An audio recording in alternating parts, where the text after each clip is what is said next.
তো শুভ সকাল সবাইকে। তোমরা সবাই খুব ভালো আছো আমি জানি, আমিও খুব ভালোই আছি। কিন্তু এই যে বাড়ির লোকের অত্যাচার আর ভালো থাকতে দেয় কি করে। রোজ নাকি ওরা এটা ওটা খেয়ে নাকি বোর হয়ে যাচ্ছে একই ব্রেকফাস্ট। তো আজকে আমি ভেবেছিলাম তোরা বোর যতক্ষণ হয়েই যাচ্ছিস আমি একটা নতুন কিছু ট্রাই করি। তো আগের দিন রাতের বেলা না মুগ ডালটাকে ভিজিয়ে রেখে দিয়েছিলাম, গোটা মুগটাকে। আর এটা না খুব হেলদি জানো তো, এতে প্রচুর প্রোটিন। আর আগের দিন রাতে ভিজিয়ে রেখে সকালবেলা উঠে জাস্ট ওটা পেস্ট করে নিয়েছি। আর পেস্ট করে তার সঙ্গে নুন, গোলমরিচ, একটু আদা কাঁচা লঙ্কা বাটা একটু অ্যাড করে নিয়েছি, ব্যাস। তারপরে এই একটুখানি ফ্রাইং প্যানের মধ্যে তোমার কিংবা তাওয়াতে একটু তোমার বাটার ব্রাশ করে ওইটাকে ফেলিয়ে দিতে হবে। আর হ্যাঁ প্লিজ আমার তাওয়াটা নিয়ে কেউ কিছু বলো না, কেননা পুরনো জিনিস ফেলতে আমার প্রচুর মায়া লাগে। নতুন জিনিস আমার, নতুন তাওয়া আমার আছে কিন্তু আমি ব্যবহার করতে পারছি না। কেন বলো দেখি? পুরনো জিনিসটাকে না ফেলতে প্রচণ্ড মায়া লাগে।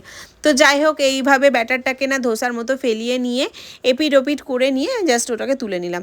এবার কেউ যদি মনে করো না এর ভেতরে তুমি একটু চিজ দেবে, হা চুমু লাগবে, জাস্ট চুমু।